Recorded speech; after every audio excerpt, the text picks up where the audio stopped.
안녕하세요. 사연 읽어주는 남녀입니다. 오늘도 와주셔서 감사드리며 그럼 오늘의 사연 바로 시작하겠습니다. 안녕하세요. 저는 60대 여성입니다. 30여 년 전 제가 애 딸린 호라비에게 시집을 간다고 했을 때 친정 부모님을 비롯해 모두가 말렸어요.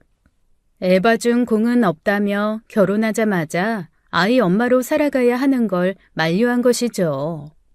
그때 남편은 사별한 지 1년쯤 됐었고 아이들은 고작 4살, 2살이었어요. 남편이 사별한 지 얼마 안 된 시기라 다들 좋지 않게 본 것도 사실입니다. 하지만 남편은 아이를 키울 줄 몰랐고 죽음의 의미도 모르는 아이들이 너무 가여워서 제가 밀어붙인 결혼이에요. 새엄마가 필요하다면 아이가 어릴수록 적응하는 게 편하니까요. 남편과는 어렸을 때부터 한 동네에서 자라 알고 지내던 사이로 서로 알 만큼 잘 아는 사이입니다. 아주 어렸을 때 좋아했던 적이 있는 오빠지만 그거야 멋모를 때 이야기고 그냥 어린 시절의 추억이었어요. 그러니까 남편에게 이성적 끌림을 느낀 것은 솔직히 말하면 결혼 후의 일입니다. 어떻게 결혼을 동정심으로 하느냐고 이해를 못하는 사람도 있었지만 저는 그게 어렵지 않았어요. 사별 전 남편 부부는 정말 예쁘게 잘 살던 부부였어요. 그런데 언니가 급성 백혈병으로 정말 손을 쓸 새도 없이 갔습니다. 가끔 만나 언니 동생하며 지내던 사이였는데 안방 자리를 차지하는 게 옳은 일이냐고 묻는 사람도 있었죠. 저를 이해하는 사람도 많았지만 이해하지 못하는 사람도 많았어요. 지금 제 사연을 듣는 분들도 그러실 거라 생각됩니다. 누군가는 제가 결혼 전부터 남편을 마음에 품고 있다가 전부인이 죽길 기다렸다고 생각하는 사람도 있었으니까요. 살다 보면 정말 상상도 할 수 없을 만큼 나쁜 사람들도 많더라고요.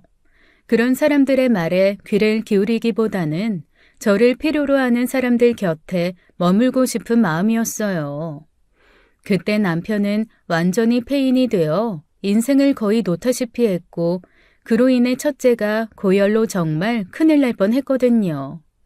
언니가 죽고 나서 일도 하지 않고 술만 마시던 오빠 곁에서 첫째는 열이 40도에 이르기까지 방치되어 있었어요.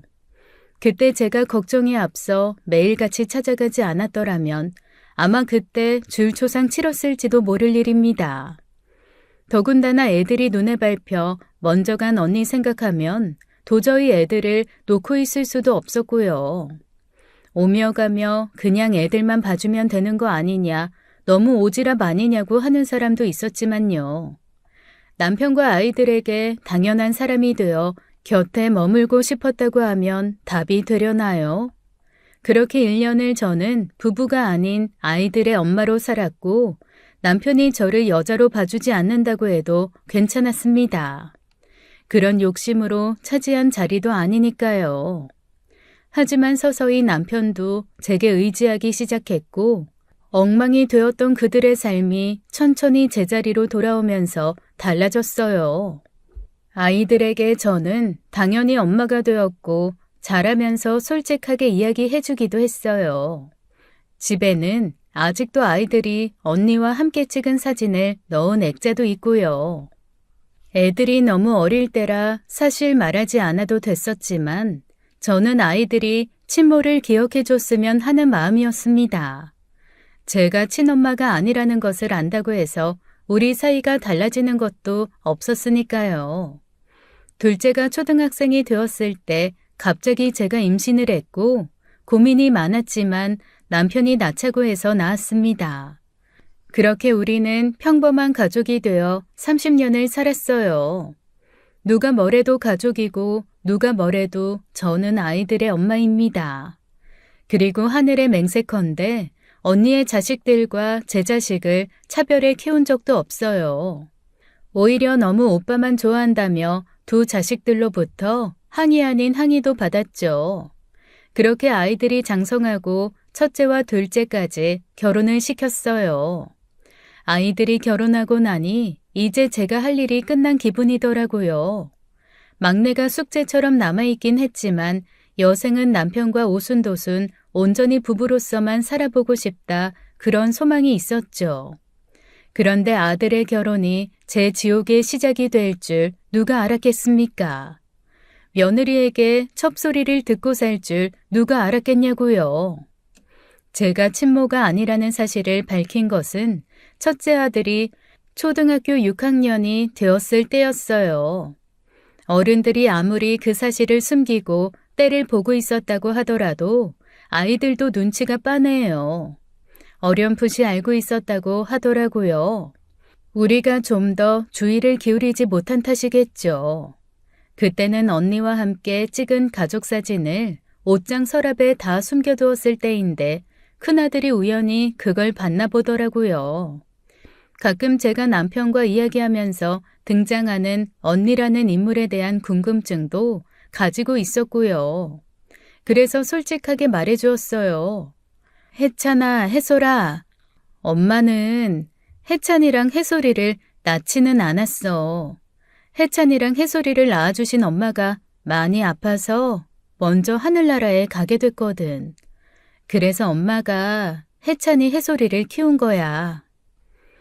아이들은 제 말을 듣고 제대로 이해한 건지 아닌지 모를 표정으로 고개를 끄덕이더라고요. 불필요한 오해 없이 제 진심을 이해하고 받아들여 주길 간절히 바라면서 시간을 들여 차근차근 설명해 주었습니다. 영영 숨길 수 있었던 사실을 솔직하게 말하는 이유에 대해서도 충분히 이야기했죠. 다행히 영특한 아이들이라 제가 하려는 말이 무슨 말인지 금방 이해해 주었습니다. 그 뒤로 그런 이야기를 아이들과 직접적으로 해본 적은 없어요.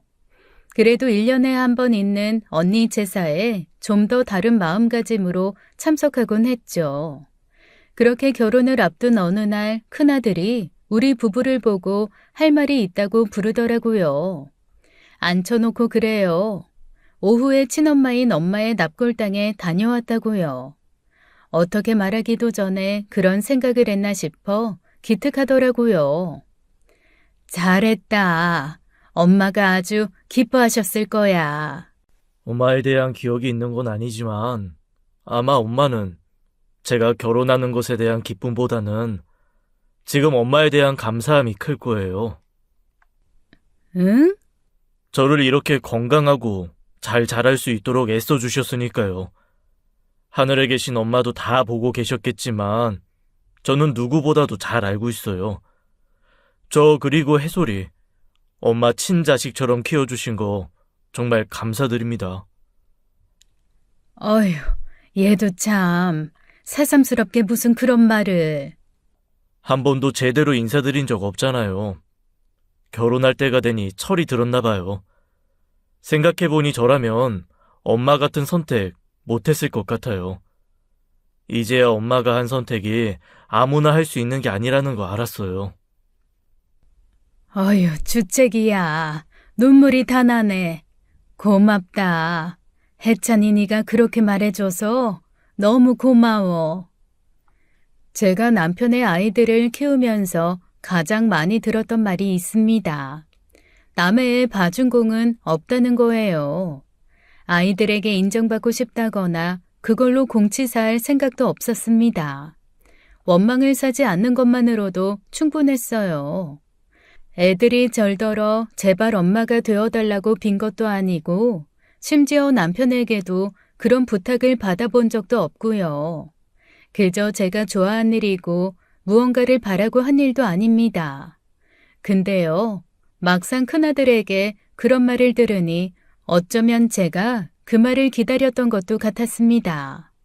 그동안 아이들을 키운다고 알게 모르게 했던 소가리에 대한 보상도 되었고 아들에게 너무 고맙더라고요.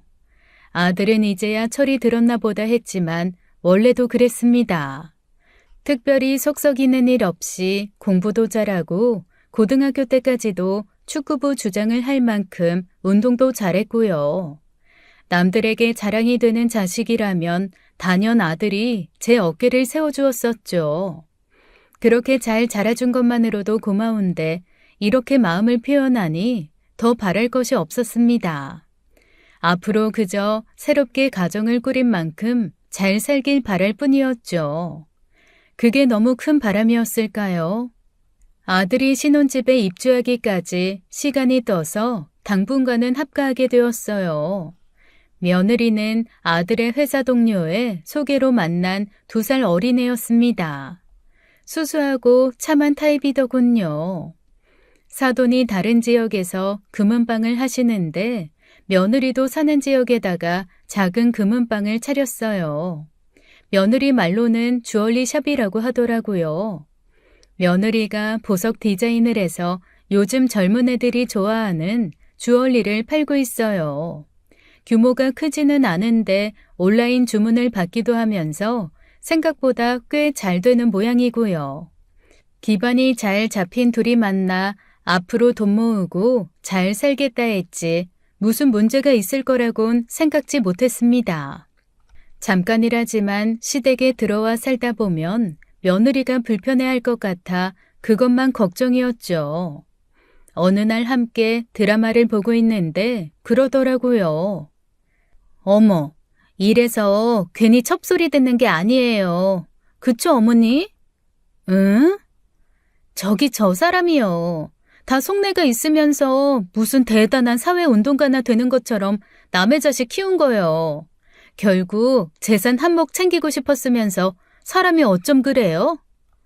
그러게. 실제로 저런 사람이 있나? 저런 맘으로 살면 천벌받을 텐데 말이야. 없긴요. 의외로 주변에 많아요.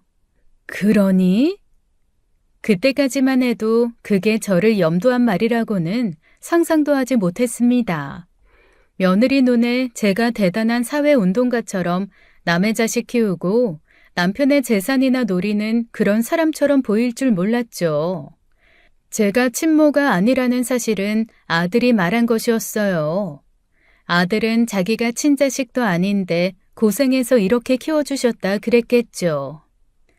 근데 어머님, 아버님이랑 거의 30년을 사셨다고 했는데 그럼 혜찬 씨 낳아주신 분 돌아가시고 정말 얼마 안 있다 재혼하신 거네요? 뭐 그렇지. 애들이 어려서 빨리 엄마 자리 채울 생각에 급하게 했다. 그런데 또 이렇게 오래 살 줄은 어떻게 알았겠니? 그러게요. 어머님도 적당히 키워놨으면 아버님은 집 명의라도 바꿔주시지 서운했겠어요. 뭐? 그러게 말이다. 집 명의가 뭐냐. 아주 그 양반한테는 두고두고 죽기 전까지 받아먹어야지. 그래도 아버님이 능력 있고 재산이 있어서 얼마나 다행이에요. 원래 알던 사이셨다면서요? 너희 시아버지랑은 같은 동네에서 자랐지. 사회에 나가서도 인연이 닿아서 결혼하고도 한참을 왕래하고 그랬다. 아, 뭐야. 되게 영화 같은 스토리다. 어렸을 때 만났던 동네 오빠랑 재혼한 거잖아요. 어머님도 은근히 혜찬 씨 어머니 빨리 가시길 바란 거 아니에요? 뭐라고? 아버님이랑 혜찬 씨 올 시간이에요. 어머님, 오늘 저녁엔 그냥 밖에 나가서 갈비 먹는 거 어때요? 혜찬 씨가 어제 고기 생각난다고 하던데. 그래, 그러자. 순간 제가 잘못 들었나 싶었습니다. 언니가 죽길 바란 거 아니냐는 말이요. 대체 며느리가 무슨 의미로 말한 걸까요? 그래놓고 천연덕스럽게 다른 이야기를 하는 걸 보면 그다지 악이나 다른 의미가 있는 말은 아닌 것도 같았습니다. 그래서 그 자리에서 따지지 못한 것도 있어요. 며느리랑 이야기하다가 기분이 상한 것은 그게 처음이자 시작이었습니다. 그 뒤로 며느리 입에서 남의 자식이라든지 재혼이라든지 그런 이야기가 나올 때마다 신경이 곤두서더라고요. 드라마 이야기를 하는 척 재혼 가정의 여자들은 죄다 어떤 나쁜 목적을 가진 사람처럼 말하더라고요. 제가 기분 나쁜 티를 내면 여우처럼 그래요. 그래도 어머님은 그런 사람들이랑 참 다르잖아요. 첩소리 들으며 남의 자식 키운 공도 인정받지 못하고 사는 사람 많은데 우리 어머니 너무 좋으시겠어요. 자식들이 효자 효녀라. 얼핏 들으면 제 팔자나 애들 칭찬하는 것 같지만 너도 어차피 첩이면서 애들 잘 만나 팔자 좋다. 뭐 그런 말이었어요. 제가 예민해져서 그렇게 듣는 게 아니라요. 한 번은 며느리가 자기 친구랑 통화하는 것을 듣기도 했습니다. 제가 온 걸 모르고 화장실에서 하던 통화였는데 저는 그 이야기를 듣고 너무 깜짝 놀라 손이 떨렸어요. 아우, 지긋지긋해 죽겠어. 6개월은 여기서 더 살아야 돼. 야, 말도 마. 첩이면서 시어머니 대접은 아주 꼬박꼬박 받아먹으려고. 친엄마도 그 정도는 아니겠더라. 맞아. 차라리 사별이 낫지. 이혼 후 들어온 첩이었어 봐. 친엄마의 새엄마의 시어머니가 둘이었음 이렇게도 못 살았을 거야. 정말 기가 막혀 말도 안 나왔습니다. 내가 언제 그렇게 꼬박꼬박 시어머니 대접을 받으려 안간힘을 썼다는 걸까요? 아침 저녁으로 도와달라는 말은 안 했지만 자기도 그저 받아먹기 눈치 보이니 곁에서 거둔 정도입니다. 어차피 출근하는 애라 밥만 먹고 나가면 뒷정리며 집안일 전부 제 차지예요. 개인 사업이라 자기 약속 있을 때는 가게 쉬는 건 일도 아니면서 제가 뭘 부탁하면 시간 없다고 하지도 않으면서요. 시댁 산다고 해서 눈치 준 적도 시집살이를 시킨 적도 없습니다. 며느리 속옷 빨래까지 개다가 방에 넣어주는 것에 불만을 가진 적도 없는데요. 거기다 첩이라뇨. 애가 뭘 잘못 알아도 한참 잘못 알고 있는데 저는 애초에 사별 후 재혼을 한 거지 않습니까? 그 시기를 두고 마치 남편과 제가 기다렸다는 듯이 재혼한 사람들 취급하는 것도 너무 불쾌했습니다. 뭐라고 말해야 하나 대놓고 말하기도 낯뜨거워 어쩌면 좋나 한참을 고민했어요. 사안이 사안인지라 남편에게라도 털어놓을까 했는데 일이 커질 걸 생각하니 그건 또 아니더라고요. 그래서 며느리 불러다 딱 한마디 했습니다. 예, 아가. 네? 앞으로 남이 듣기 거북한 통화를 하려거든 화장실 말고 밖에서 해라. 처음엔 무슨 말인가 하다가 이내 제가 한 말에 의미를 알았는지 어버버버 하더라고요. 얼굴이 시뻘개진 채 입을 열기에 뭐라고 또 변명이라도 하려나 싶어 딱 잘라버렸어요. 어머니, 그게 아니라요. 접시어머니 시집살이 호되게 당하고 싶지 않거든. 말 조심하는 게 좋을 거다. 이해가 안 되거든. 그 시어머니 대접이라는 거 작정하고 받으면 어느 정도인지 보여주마. 그 뒤로 좀 잠잠하다 했습니다. 제가 이제 눈치가 빤하게 구니 조심은 좀 하는 것 같더라고요. 하지만 며느리 속내를 알았으니 곱게 보일 리는 없었죠. 저도 딱 며느리가 하는 만큼만 했습니다. 뒷말 나오는 것도 싫어서 설거지 한 번도 애한테 시켜본 적이 없어요. 계속 혼자 마음에 담아두기엔 너무 황당하고 기가 막혀서 가까운 친구에게만 넌지시 이야기를 했었습니다. 어머머, 애가 진짜 못됐네. 어떻게 그런 말을 해? 내가 정말 기가 막히고 황당해서 할 말이 없더라니까. 그래서 어쨌는데? 불러다 첩시어머니 시집살이 당하고 싶지 않으면 말 조심해라. 그렇게 경고했지. 그래, 잘했어. 그런 거 그냥 넘어가면 아주 사람을 더 우습게 본다니까. 그래서 그대로 두고 보려고? 일단은 두고 보는 거지. 저것이 내 앞에서만 저러는 게 불려오짓거리 하는 것 같은데 나중에 그런 적 없다 발뺌해버리면 나만 우스워지니 일단 증거를 모아봐야지. 그래, 뭐 동영상이나 녹음 그런 거 많이 하잖아.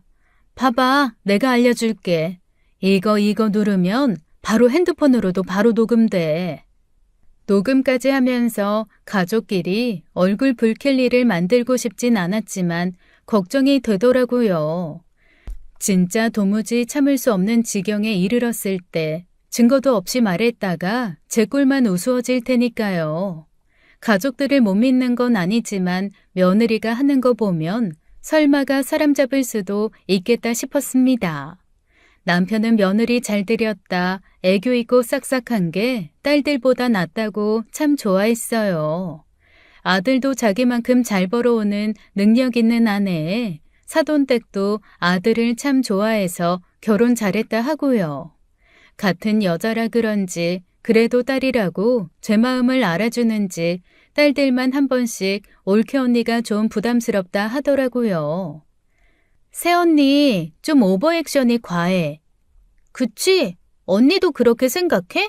나도 그래. 그리고 기분 탓인지 모르겠는데. 왜? 해솔 언니랑 나 차별하는 것 같아, 새언니가. 어? 그게 무슨 말이야, 혜영아? 아니, 그냥 기분이 그래. 전에도 그 빵집 사거리에 있는 디저트 가게 케이크 좋아한다고 말한 건 난데 해솔이 언니만 불러다가 사줬잖아. 아, 그거? 그때 너 학원 때문에 시간 안 된다고 했다며. 뭐?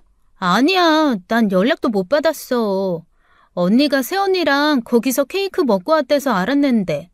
그리고 그것뿐만이 아니라 해솔이 언니 엄마 납골당 갈 때도 나보고 왜 같이 가냐고 하더라. 네 새언니가 너한테 그런 소리를 했다고? 대박, 그건 좀 이상한데? 그래서 난 원래 같이 간다고 했더니 그러냐고 하고 말더라고. 그냥 은근히 기분 나빴어. 아, 그러고 보니 나한테도 좀 이상한 소리 하긴 했다. 뭐라고? 엄마가 은근슬쩍 혜영이랑 차별하지 않았냐고. 아무래도 나는 엄마 친딸이 아니고 혜영이는 친딸이니까 팔은 안으로 굽는다고. 싸울 때 혜영이 편들어서 서운한 적도 많았겠다고 그러기에 아니라고 했지. 참, 별소리를 다 듣겠다. 신경 쓰지 마. 그런 편견 가진 사람 한두 번 본 것도 아니고. 진짜 몰라도 한참 모르네. 이 집에서 찬밥은 난데. 우리 막내가 찬밥이면 이 언니가 뜨끈한 콩나물국 돼서 같이 있어줄게. 딸들이 서로 사이가 좋아 얼마나 다행인지요. 며느리가 둘 사이를 회방 놓을 생각으로 그런 소리를 했을 때 사이가 좋지 않은 자매였으면 분명 틀어졌을 겁니다. 나중에 문제가 생기면 딸들도 데려다 왜 그런 말을 했냐 물을 생각이었어요. 그 뒤로 며느리는 아슬아슬 외줄타기를 하듯 선을 넘을 듯 말 듯한 태도로 저를 대했죠. 그리고 곧 분가했어요. 얼마나 다행인지요. 더 같이 살았다간 저도 못 참겠다 싶었으니까요. 분가시키면서 앞으로 시댁이라고 해서 본가라고 해서 뭘 더 하려고 하지도 말고 그저 알아서 잘 살라고 했습니다. 가능하면 찾아오지 말아라 그런 말이었죠. 근데 대체 무슨 생각인지 그렇게 집을 찾아와요. 혹시 아들이 시켰나 싶어서 아들한테 따로 불러 이야기도 했죠.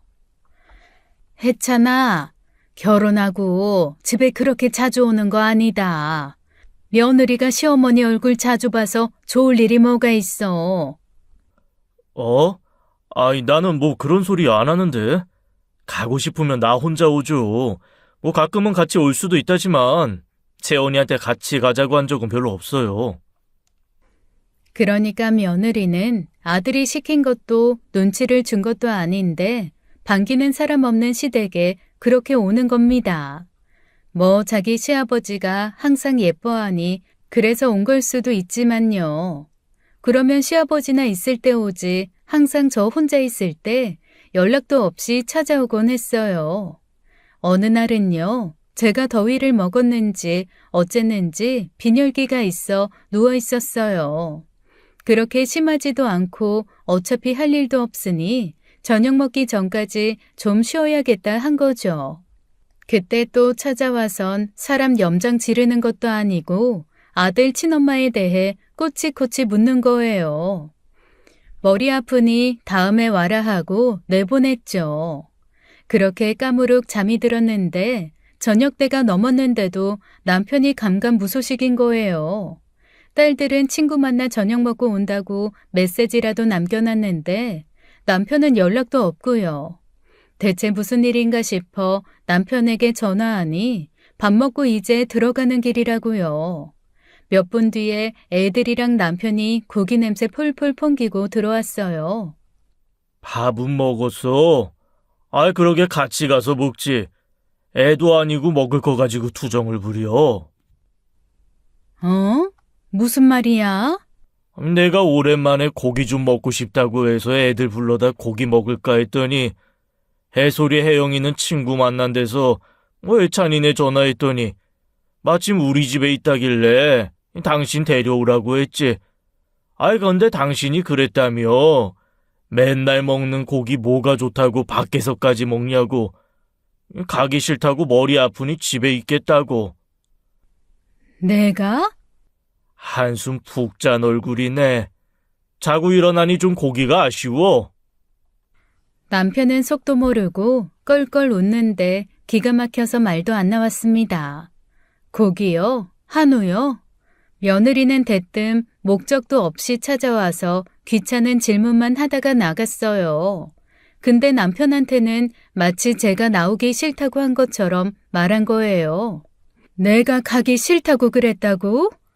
채원아, 내가 언제 저런 말을 했니? 어머님께서 잠들기 전에 그렇게 말씀하셨는데 기억 안 나세요? 지금 네가 없던 일을 지어내니? 내가 언제 그런 말을 했어? 죄송해요. 제가 어머님 말씀을 잘못 알아들었나 봐요. 정말 너무 죄송해요. 분위기가 싸해지자 남편과 아들이 나서서 말렸어요. 아무래도 며느리가 제 말을 잘못 들은 것 같다고요. 하지만 저는 알죠. 저것이 거짓말을 하고 있다는 걸요. 언제 한번 제대로 날 잡아보자 벼르게 되었어요. 그리고 며칠이 지나지 않아서였습니다. 며느리가 임신한 거예요. 당분간은 아이 계획 없이 신혼을 즐기고 싶다더니 기쁜 얼굴로 소식을 전해왔습니다. 당장이라도 그 괘씸한 행동을 호되게 꾸짖고 싶었는데 상황이 모호해진 거예요. 그래서 일단은 좀 더 두고 보기로 한 것이죠. 손주가 생겼다고 하니 기쁠 일인데 그게 참 마냥 기쁜 일도 아니었어요. 제가 이런 말을 쓰게 될 줄은 몰랐는데 임신 유세라고 하나요? 아주 손주가 졌다고 그런 상전이 따로 없더라고요. 그냥 자기 친정이나 가서 쉬다 오면 될 걸 굳이 우리 집에 와서 시간을 보내고요. 임신한 며느리 오면 또 뭐 가만히 있을 수 있나요? 며느리는 미워도 손주는 내 아들 새끼다 그러면서 애 생각에 이것저것 해다 먹여야 하고요. 그냥 해준 거 먹기만 해도 양반입니다. 해다 주면 꼭 트집을 잡는 거예요. 어머니, 혹시 도미 요리 할 줄 아세요? 도미 요리? 제가 본 건 도미를 칼집을 내서 끓는 물에 바로 튀긴 다음에 파채 얇게 송송 썰어서 상큼한 소스에 뿌려 먹는 거였는데요. 그게 뭐냐? 먹어본 적도 본 적도 없다. 그게 너무 먹고 싶은 거 있죠? 그게 먹고 싶으면 먹어야지. 근데 이 근처에는 파는 곳도 없고 만들자니 기름 냄새가 역하고 몸도 힘들어서요. 그거 만드는 게 어렵나? 당신 생선 튀기고 그런 건 할 줄 알잖아. 이게 들어보니 그냥 튀기기만 하면 되는 것도 아니네. 소스가 있다며. 먹어본 적도 없는 소스를 어떻게 만들어서 해줘. 멀더라도 해찬이 쉬는 날 갔다 와라. 제가 또 임신하고 나서는 멀미가 좀 심해져서요. 그냥 어머님이 해주시면 안 돼요? 저 어머님 요리 정말 좋아하잖아요. 임신한 며느리가 그렇게까지 나오는데 별 수 없죠. 친절하게 유튜브로 조리법까지 보내주길래 몇 번이나 보면서 겨우 만들어냈어요. 알고 보니 그게 중식 요리 중 하나였는데 보기에는 참 멋도 있고 맛있어 보이더라고요. 소스는 시키는 대로 했는데 그게 맞는진 몰라도 나나 남편 입맛에는 좋았어요. 남편이 새벽같이 수산시장 가서 좋은 걸로 골라온 걸로 오전 내내 씨름해서 만들었죠. 그런데 세상에 그걸 한 입 먹고 마는 거예요. 왜? 네 입에 안 맞냐? 어머님, 어떡해요. 진짜 맛있는데 속이 안 받아주는 것 같아요. 환기를 시킨다고 시켰는데 집 전체에 기름 냄새가 역하다고 화장실로 뛰어갔죠. 그러면서 사람을 생고생시킨 게 한두 번이 아니었고요. 임신한 몸이 어떻게 사람 마음대로 되나요? 애쓴 보람도 없이 속상하지만 진짜 안 받아서 그런가 보다 했었는데 사실은 그것도 아니었던 겁니다. 어느 날 남편이 며느리가 먹고 싶다던 샤인머스켓을 가져온 거예요. 남편 친구가 샤인머스켓 농장을 하는데 며느리 임신 축하한다고 2박스나 보낸 거죠. 한 박스는 딸들 먹으라고 두고 한 박스를 종이 가방에 넣어서 매장에 가져다 주려던 참이었어요. 임신하고 막달까지는 매장 일을 한다고 했거든요. 갔더니 날이 좋아서 그런지 매장 문을 다 열어놨는데 애는 안 보이더라고요. 잠깐 볼 일이 있나 싶고 매장 특성상 오래 자리를 비우겠나 싶어서 기다렸습니다. 그런데 안쪽에서 사람 소리가 나요. 야, 너도 참 심했다. 그걸 그대로 안 먹고 다 버렸다고? 그걸 내가 왜 먹냐? 해찬 씨한테는 다 먹었다고 하고 다 버렸지 뭐. 들키지 않게 조심해. 그러다 네 남편 알면 큰일 나겠다. 아무리 그래도 그렇지 자기 엄마한테 쫄라서 음식 해달라고 하고 버렸다는데 좋아할 남자가 어디 있어? 절대 모르게 해야지. 세상 효자라 아마 난리 날 거야. 근데 그렇게라도 해야 좀 통쾌하지. 이것저것 해달라고 할 때마다 임신했다고 시아버지까지 거들어서 음식하게 만드는 게 은근 고소하고 재밌더라니까. 이번엔 좀 더 손 많이 가는 거 해보는 거 어때? 야야, 안 그래도 내가 너한테 물어보려고. 내가 요리를 잘하는 건 아니라서 뭐가 손이 많이 가는지 모르잖아. 팔보채 막 그런 건 손이 좀 가나? 아니면 시간 되게 오래 걸리고 신경 써야 하는 그런 음식 없어? 참, 첩시어머니 하나 골탕 먹이려고 용 쓴다 용 써. 가만히 있어보자. 아예 막 서양식 쪽으로 가보는 거 어때? 그건 듣도 보도 못해서 더 힘드실 텐데. 아, 그럴까? 근데 그런 건 아예 못한다고 할 수도 있는데 너무 과하게 요구하면 사랑꾼 우리 시아버지가 첩시어머니 못살게 군다고 생각하실 수도 있어. 그러면 뭐 서운한 티 팍팍 내면서 애 핑계 대야지 뭐. 듣자 하니 기가 막혀 어이가 없더군요. 그동안 저한테 이거 해달라 저거 해달라 했던 게 먹고 싶어서가 아니라 그저 저 골탕 먹이려던 거였습니다. 얼마 전에는 간장게장이 먹고 싶대서 해줬더니 고스란히 버린 모양이고요. 그 순간 느꼈던 기분을 어떻게 말로 다 표현할 수 있을까요? 내가 자기한테 대체 무슨 잘못을 했길래 이런 꼴까지 당해야 하는지 너무 화가 났습니다. 너 지금 그게 무슨 말이냐? 아, 깜짝이야. 어머님, 언제 오셨어요? 지금 네가 나 골탕 먹이려고 일부러 이 음식 저 음식 해달라고 한 거였니? 네? 그게 무슨 말씀이세요? 무슨 말이긴? 네가 지금 네 친구랑 그러지 않았어? 제가요? 은지야, 내가 그런 말을 했어? 아, 그런 말은 안 했는데요. 어머님이 뭔가 오해를. 내가 분명 다 들었는데 오해는 무슨. 저도 그런 말 한 적 없다고 하고 제 친구도 그런 말 안 했다고 하잖아요. 어머님 저번부터 왜 그러세요? 혹시 어디 아프세요? 지병 같은 거 있거나. 내가 지금 미쳤다는 말이 하고 싶은 거니? 오냐, 네가 정말 그런 말을 안 했다는 거지? 그렇게 당당할 수 있다 이거지? 네, 맹세코 그런 말 안 했다고요. 그래, 알았다. 내가 네 그 못된 심보 반드시 고쳐주마. 그렇게 말한 저는 가게를 나와 집으로 향했습니다. 그리고 남편에게 모든 걸 털어놓았어요. 제 선에서 이야기해보았자 고부 갈등으로만 비춰질 게 분명했기에 남편에게도 이 사실을 알려야 했습니다. 당연히 남편은 쉽게 믿지 못했죠. 그렇다고 제가 거짓말하는 거라고는 생각하지 않았으니 혼란스러웠을 거예요. 아니, 참아주는데도 한계가 있잖아요. 친구가 준 팁에 따라 틈틈이 녹음했던 것을 남편에게 들려주었죠.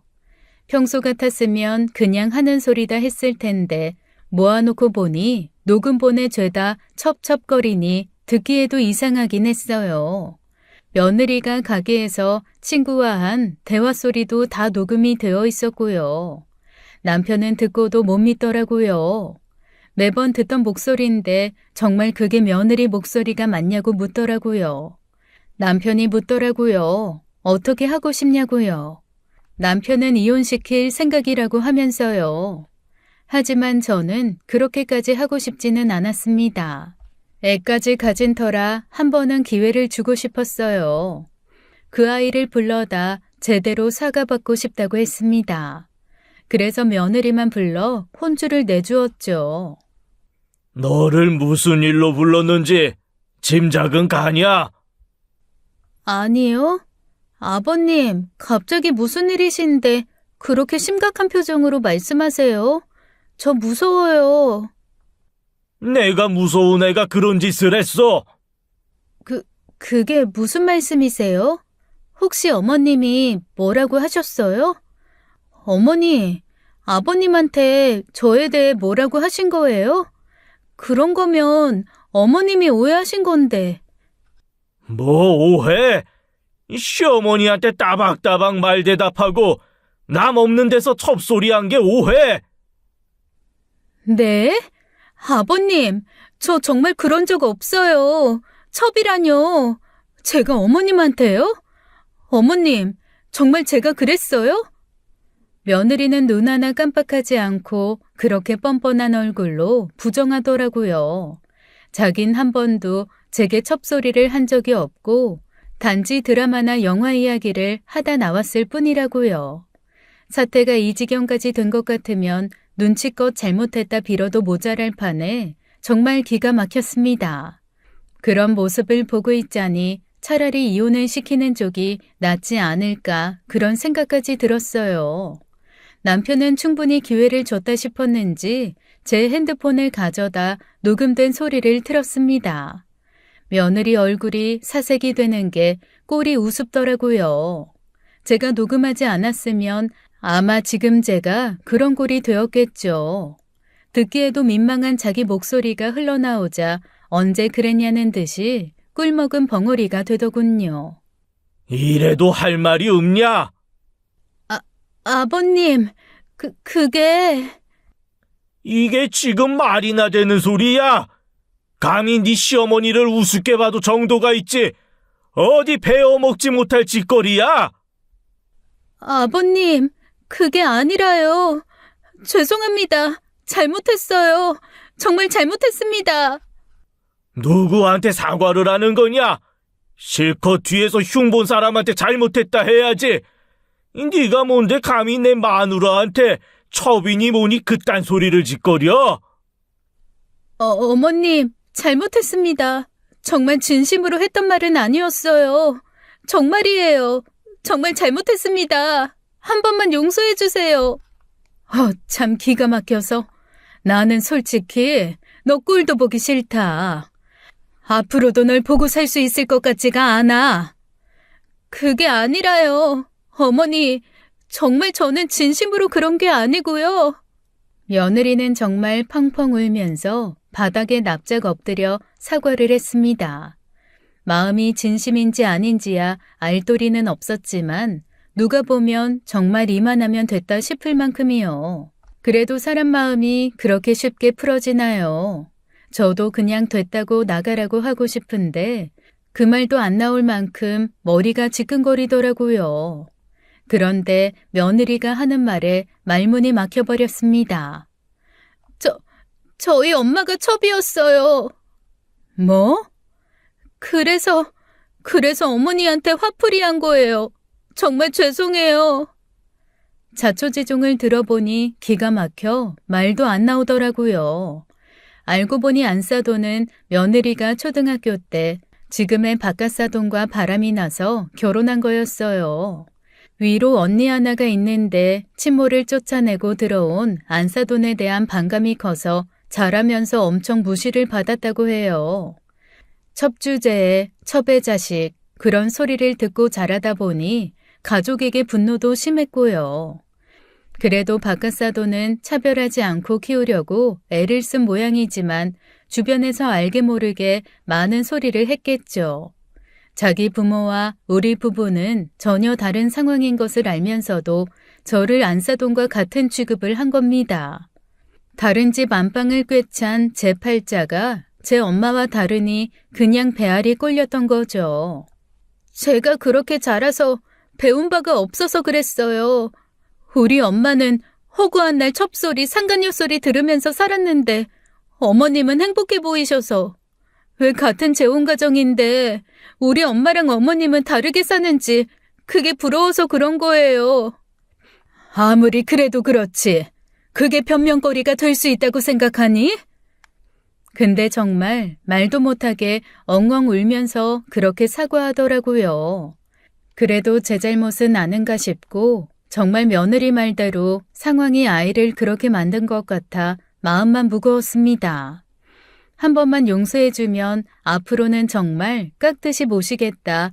아들에게만은 말하지 말아달라. 그렇게 부탁했어요. 그래서 알겠다 했습니다. 진심으로 한 사과라고 믿고 없던 일처럼 굴겠다고요. 마음 같아선 이혼시켜야겠다 싶다만 네 시어머니 청도 있고 하니 이번만 넘어가마. 뱃속에 애를 생각해 참는 것이니 그렇게 알아라. 그리고 앞으로는 찾아올 필요 없다. 죄송합니다. 정말 죄송합니다. 앞으로 우리한테 잘할 생각하지 말고 그냥 혜찬이랑 둘이 잘 살아라. 애 태어나면 그때나 보자. 그때 저희 부부는 그게 과연 옳은 선택인가에 대한 논의를 해야 했을지도 모릅니다. 끔찍한 악몽에서 벗어나고 싶은 마음에 치워버리듯 며느리를 보내고 잊어버리려고 했죠. 어떤 것이 아들을 위해 더 좋은 선택인지 고민을 했다면 결과가 조금 달라졌으려나요? 그렇게 한동안 남보다 조금 나은 사이로 살았습니다. 며느리는 가끔 아들과 함께 찾아왔지만 전처럼 따로 오는 일은 없었어요. 안 보고 사니 좀 살 것 같고요. 저도 모르게 며느리 방문이 어지간히 불편했나 봅니다. 연락도 없이 그렇게 불쑥불쑥 찾아오니 전에는 언제 며느리가 오려나 저도 모르게 그런 불안이 있었어요.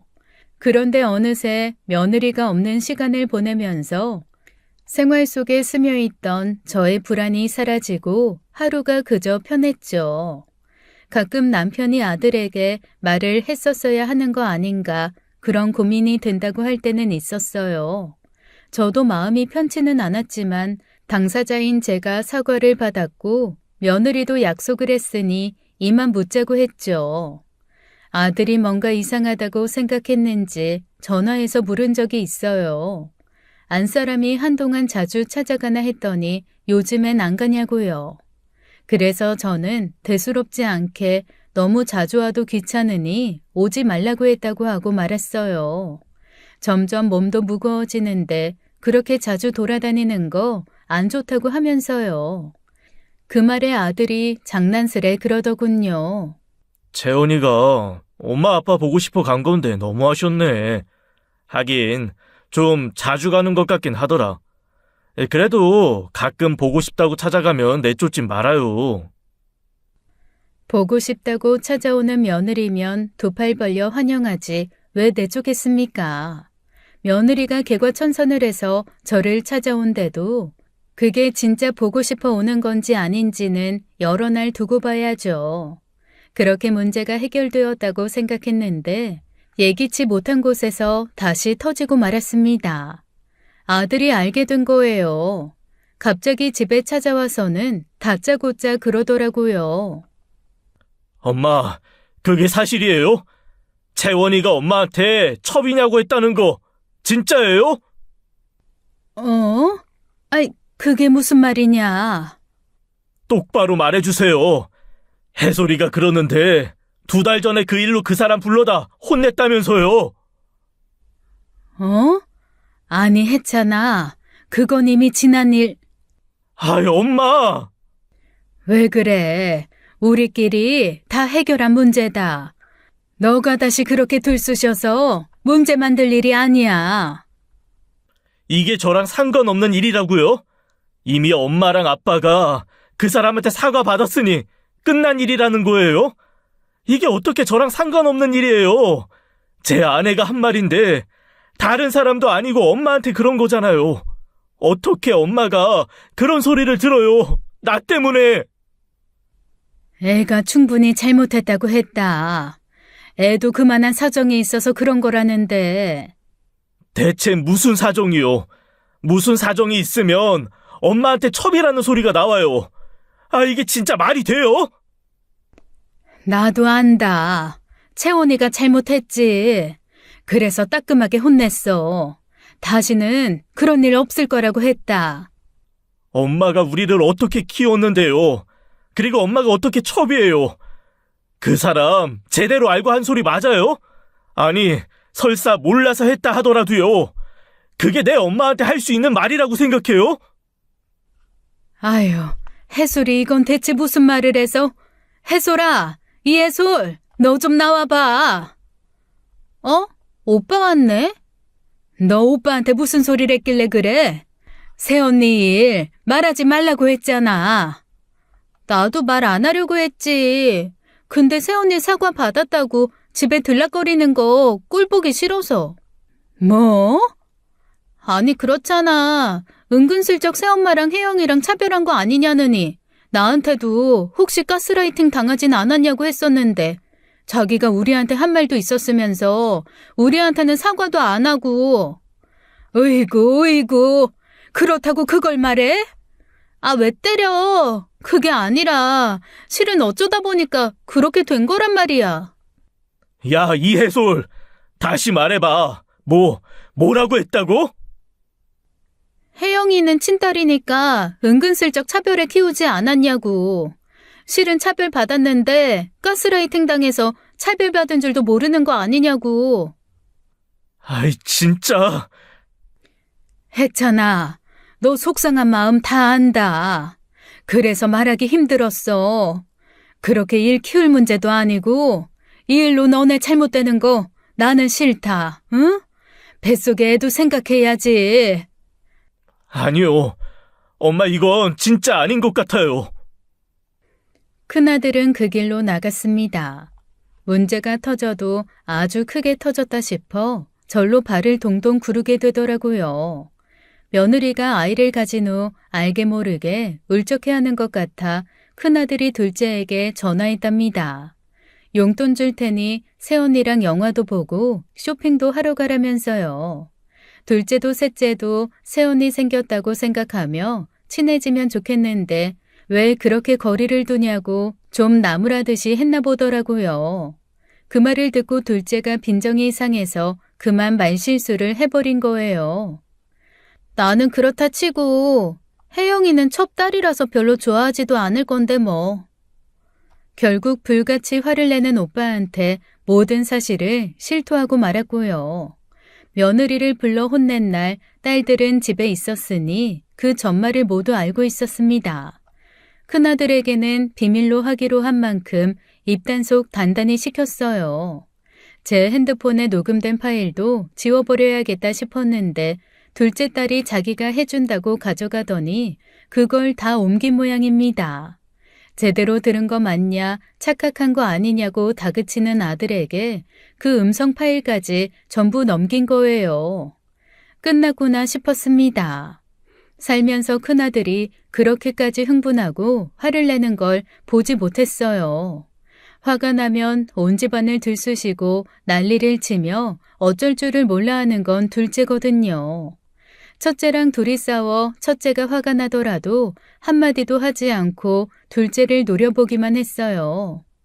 그게 그 아이가 할 수 있는 진짜 화가 났다는 표현이었거든요. 그런데 애가 저렇게 불같이 화를 내니 저도 어찌할 바를 모르겠더라고요. 남편은 결국 일이 이렇게 될 일이었다고 그냥 받아들이자고 하는데 저는 정말이지 마음이 너무 불편했습니다. 곁에서 아무리 제 잘못이 아니라고 해도요. 제가 그냥 참았으면 집안에 이렇게 큰 소리가 오고 가는 문제는 없었을 거 아닌가 했거든요. 엄마, 좀 가만히 있어. 왜 그래?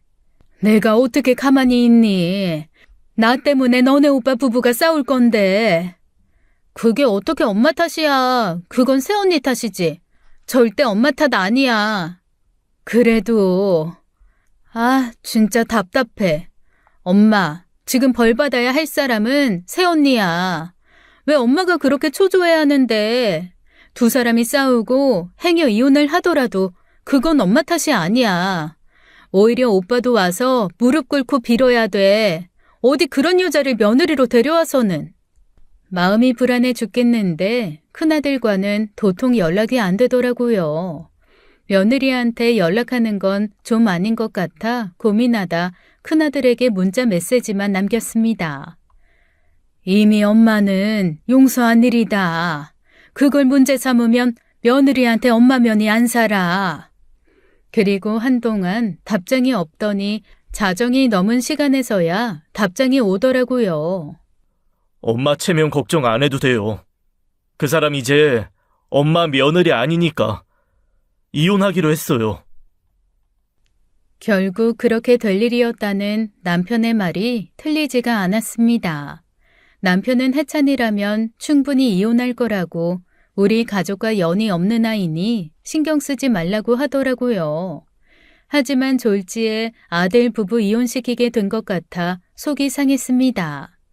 거기다 손주를 임신한 며느리였으니 이게 맞다는 걸 알면서도 목에 걸린 생선가시처럼 거슬리고요. 제 마음을 이해하긴 힘들 거예요. 저도 이 모든 문제는 며느리로부터 시작된 것을 알고 있습니다.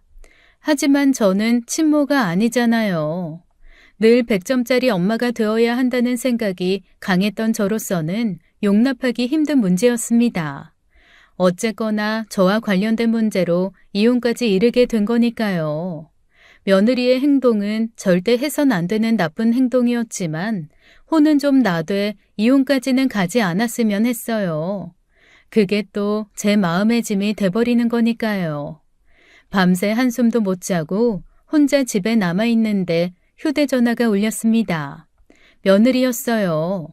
차마 받을 수가 없어 쳐다만 보다가 놓쳤는데 다시 전화가 걸려왔어요.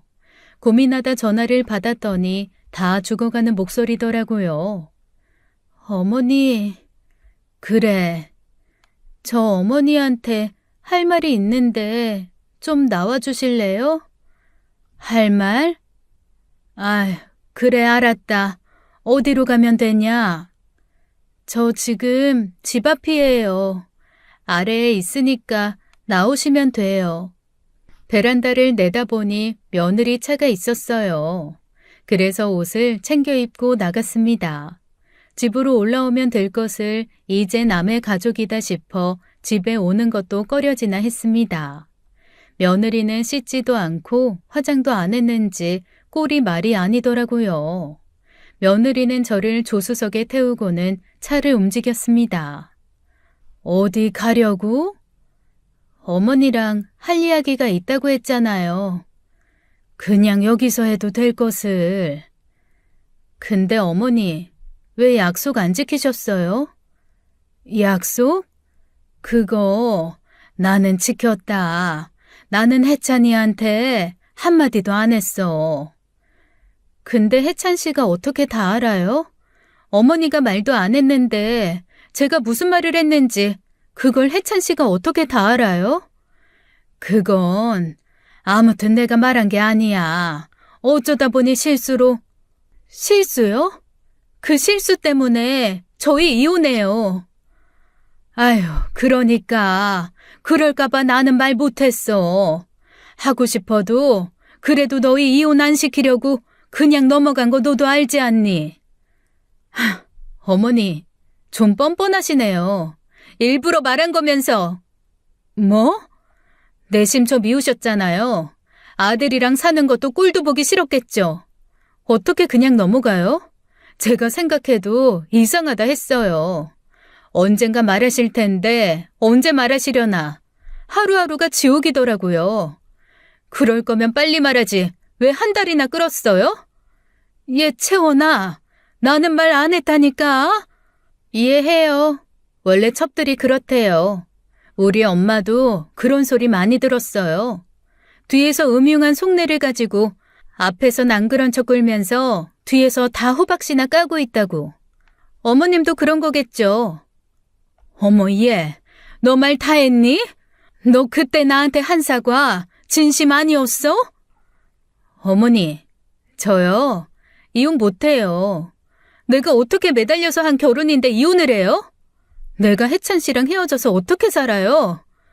어머, 얘 좀 봐. 속도 안 줄여? 미쳤니? 어머, 얘가 미쳤나 봐. 이혼하느니 죽어버릴 거예요. 근데 혼자는 못 죽어요. 제가 왜요? 이게 다 어머님 때문이잖아요. 어머님 때문에 이혼하는 거라고요. 채원아, 그만 알았으니까 그만해. 이러다 사고 나. 어머, 어떡하면 좋아. 신호를 무시하고 달리던 며느리 차가 횡단보도를 지나게 되었어요. 사람을 발견한 며느리가 급하게 핸들을 틀었고요. 그 다음은 기억나지 않습니다. 정신을 차려보니 병원이었고 온몸이 후드려 맞은 듯이 아파서 꼼짝도 할 수가 없었으니까요. 겨우 정신을 차렸을 때 누군가 제 손을 잡고 있었고 아마 그건 딸들이었던 것 같습니다. 딸들의 목소리가 어렴풋이 들렸는데 어떤 말이었는지 기억은 안 나요. 그리고 다시 정신을 잃었고 다시 정신을 차린 것은 사고로부터 무려 3일이 지난 뒤였죠. 엄마 정신이 들어? 나 알아보겠어? 혜솔아. 엄마, 나는 알아봐?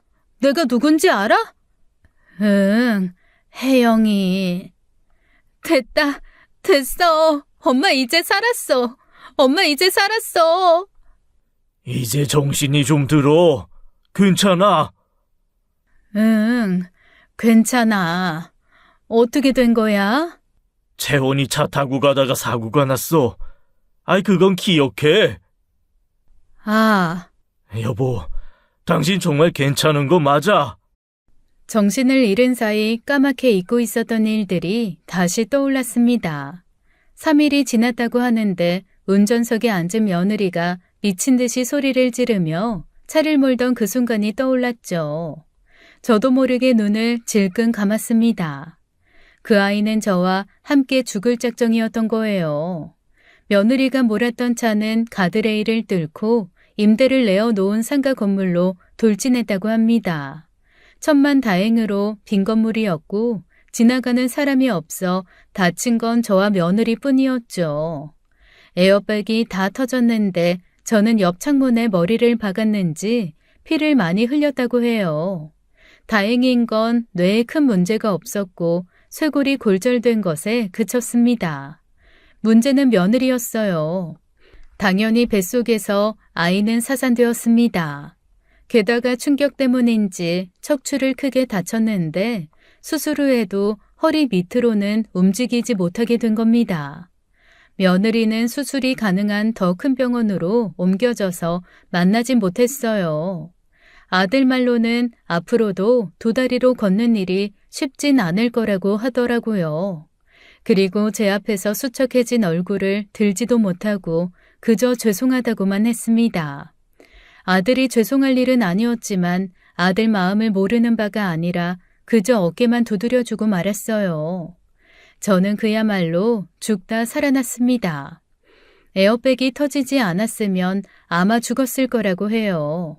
아들 성격에 괜한 죄책감만 가질까 싶어 조마조마한 마음에 이야기했어요.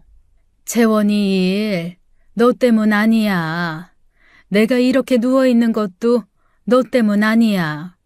너가 사고 내라고 시켰어? 그런 거 아니잖아. 네가 네 탓을 하면 나도 내 탓을 해야 한다. 그러니 아들은 손에 얼굴을 파묻고 울더군요.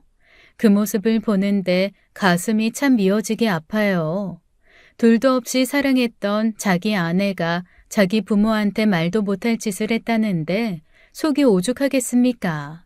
그 다음 날에는 사부인이 찾아왔더라고요. 남편이 사건이 정리되는 대로 며느리를 상대로 살인미수와 존속상해죄를 들어 고소하겠다고 했거든요. 이미 사건 현장에서 확보한 블랙박스로 증거도 확보가 된 것이고요. 내가 정말 할 말이 없습니다, 사돈. 저도 할 말 없습니다. 채원이 애도 잃고 평생 걷지도 못한다고 합니다. 이만하면 천벌 받을 만큼 받지 않았겠습니까? 그거야 법이 판단할 일이지 제가 판단할 일은 아닙니다. 사부인, 나는 죽다 살아났어요. 운이 좋아서 이렇게 애들 보고 누워있지 하마터면 병풍 뒤에서 향냄새 맡을 뻔했습니다. 그러니 그런 호소리를 하려거든 법원에나 가서 하세요. 사부인, 그러지 마시고 한 번만 좀 봐주세요. 네? 이게 다 내가 부족한 탓입니다. 나가보라고 해도 끝까지 붙들고 봐달라는 사부인을 남편이 쫓아냈죠. 며느리는 아들이 이혼하자니 자기 병신된 거 안 보이냐고 어떻게 이 상황에서 그런 소리를 하느냐고 울었다고 해요. 혹시 모르니 며느리든 사부인이든 아들과 둘만 두지 말래서 둘째가 따라갔거든요. 울면서 제발 버리지 말아달라고 호소하는 며느리한테 아들이 그랬대요. 운 좋게 살아남아 벌 받는 걸 다행으로 알아. 적어도 너는 살아남아 후회하고 잘못을 뉘우칠 수 있는 기회를 얻은 거니까. 너 때문에 우리 애는 태어나 보지도 못하고 죽었어. 평생 속죄하는 마음으로 살아도 부족해. 평생 자기 오빠 화내는 거 많이 봤지만 그렇게 차가운 목소리와 표정은 본 적 없다고 놀랐다고 해요. 아들은 제 앞에서 그렇게 울고 난 뒤에 결심이라도 한 듯 이혼 소송과 재소송을 맡아서 처리했습니다. 마치 그게 저와 먼저 보낸 아이에 대한 참회라도 되는 것처럼 말이에요. 사부인은 그게 천벌이라고 했지만 그럼 죄 없는 제 아들이 받은 건 뭘까요? 그 아이 하나로 상처받은 사람이 한둘이 아닌데요. 며느리는 7년형을 받았는데 법정에서도 울부짖으며 그럴 수 없다고 왜 자기가 감옥에 가야 하냐는 소리를 했다고 해요. 그러면서 사부인한테 이게 다 엄마 탓이라고 첩으로 산 엄마가 자기 인생을 망쳤다고 해서 난리가 났었죠. 며느리가 그때 그랬어요. 제 엄마와 비슷한 처지 같은데 제가 자기 엄마처럼 살지 않아 화가 나고 부러워서 그랬다고요. 들을 수 있는 말은 다 들은 것 같은데 저는 여전히 그게 이해가 되지 않습니다. 차라리 그냥 내가 남편의 계모라서 싫었다고 하면 이해라도 해보려고 했을 거예요. 대체 제가 왜 그렇게 싫고 뭐가 그렇게 못마땅했을까요? 저의 무엇이 그 아이를 그렇게까지 하게 만들었을까요? 지금까지 사연 읽어주는 남녀였습니다. 끝까지 시청해주신 여러분 감사드리며 저희는 다음 사연으로 돌아올게요. 감사합니다.